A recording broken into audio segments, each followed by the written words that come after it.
Universe कितना बड़ा है।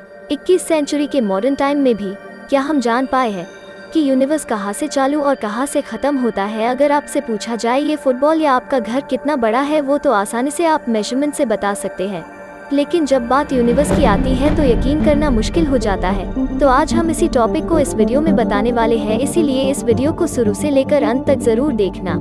ये है हमारी धरती, और जो आप सराउंडिंग देखते हो वो यहाँ पे ही एग्जिस्ट करता है। कैलकुलेशन से ये पता चला है कि हमारी अर्थ इक्वेटर पर 24,009 माइल या 40,075 किलोमीटर जितना लेंथ है। इससे आप इमेजिन कर सकते हो कि ये डिस्टेंस नॉर्मल ह्यूमन बीइंग को ट्रैवल करने के लिए कितना ज्यादा टाइम लगेगा।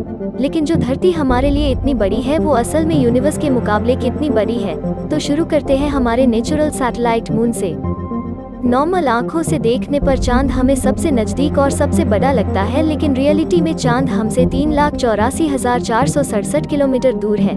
अगर इमेजिन किया जाए 30 और अर्थ आराम से फिट हो सकते हैं 100 किलोमीटर पर आवर की रफ्तार से मून की तरफ भेजा जाए, तभी 160 दिन का समय लग जाएगा। इस दुनिया की आबादी 7.6 बिलियन जितनी है, और उनमें से सिर्फ 12 ही ऐसे लोग थे जो यहाँ तक पहुँच पाए हैं। चांद से हमारी धरती कुछ इस तरह दिखाई देती है, वही ये धरती अगर आप मास से देखोगे तो सिर्फ छोटे से डॉट जितनी दिखाई देगी।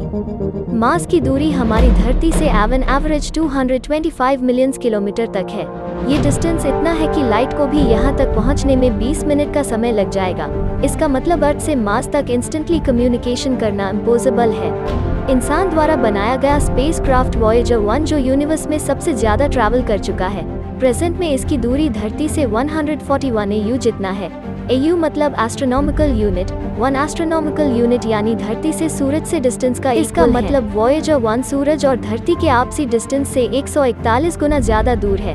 अपने इस लंबे सफर में आखिरी बार धरती को अलविदा कहकर वॉयेजर 1 ने ये फोटो निकाली, जो देखने में उतनी इंटरेस्टिंग नहीं लगती, लेकिन जो यहाँ सफेद रंग का जो डॉट दिखाई दे रहा है वो हमारी पृथ्वी है। ये वही जगह है जहाँ आप, मैं और सभी ने जन्म लिया है और आपने यही अपनी जिंदगी गुजारी है, लेकिन इसको देख के ऐसा बिल्कुल नहीं लगता।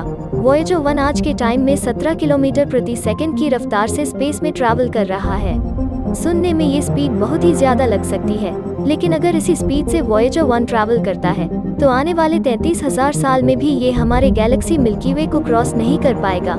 अगर हमारे सोलर सिस्टम को जूम आउट किया जाए तो हमें मिलता है इंटरस्टेलर नेबरहुड। यहाँ पर मेजरमेंट करने के लिए एस्ट्रोनॉमिकल यूनिट भी बहुत छोटा होता है, इसलिए यहाँ लाइट ईयर्स में डिस्टेंस मेजर किया जाता है। 1 लाइट ईयर मतलब लाइट एक साल में जितना डिस्टेंस कवर कर पाता है। सूरज के बाद सबसे नियरेस्ट स्टार प्रोक्सिमा सेंटोरी है, जो धरती से 4.24 लाइट ईयर्स दूर है।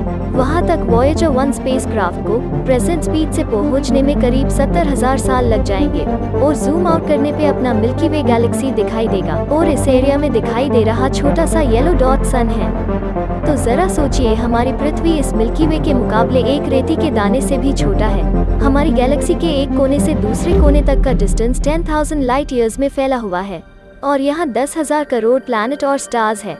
अब आपको लग सकता है कि फिर तो ये यूनिवर्स बहुत बड़ा है, लेकिन रुकिए, एंटायर यूनिवर्स के मुकाबले ये तो कुछ भी नहीं है। अगर मिल्की वे को जूम आउट किया जाए तो आपको मिलेगा लोकल ग्रुप ऑफ गैलेक्सी, जिसके अंदर मिल्की वे की तरह 54 गैलेक्सी है, जिसका विस्तार एक कोने से दूसरे कोने तक 10 मिलियन यानी 1 करोड़ लाइट ईयर्स जितना है। और अगर इसे भी जूम आउट किया जाए तो हमें मिलता है वर्गो सुपर क्लस्टर, जिसके अंदर लोकल ग्रुप ऑफ गैलेक्सी एक छोटे सा पोर्शन है।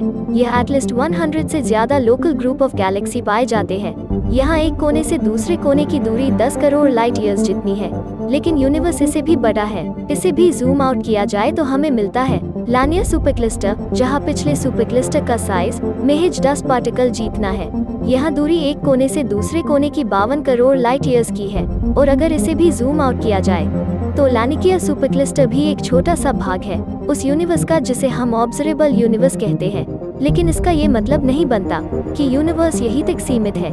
ये बस इतनी दूरी है जहाँ तक इंसान डिस्कवर कर सका, और ये जरूर हो सकता है कि हमारा यूनिवर्स इससे लाखों अरबों गुना ज्यादा हो।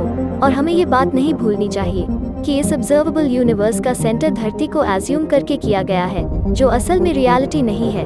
अर्थ को सेंटर में रखते हुए हमारा यूनिवर्स अर्थ के दोनों तरफ 46 बिलियन 500 मिलियन लाइट ईयर्स फैला हुआ है, यानी टोटल 93 अरब लाइट ईयर्स तक है। अभी तक जितनी भी चीजें के बारे में बताया गया है वो सिर्फ और सिर्फ ऑब्जर्वेबल यूनिवर्स से जुड़ा है। अब तो एक ही सवाल उठ सकता है, क्या ऑब्जर्वेबल यूनिवर्स ही कंप्लीट यूनिवर्स है?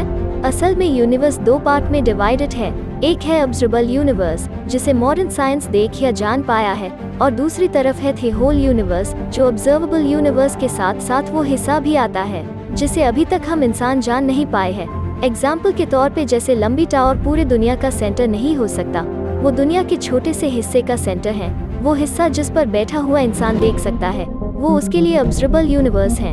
और जो भी हिस्सा नहीं देख पा रहा है, उसका मतलब ये नहीं बनता कि उसके रीच से वो बाहर का हिस्सा एग्जिस्ट नहीं करता।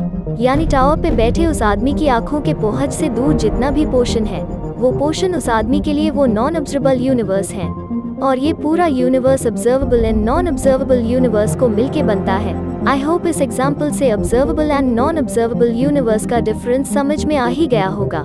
दूसरी तरफ कॉस्मिक इन्फ्लेक्शन थियोरी के हिसाब से the whole universe observable universe के मुकाबले 150 सेक्सटिलियन गुना बड़ा हो सकता है।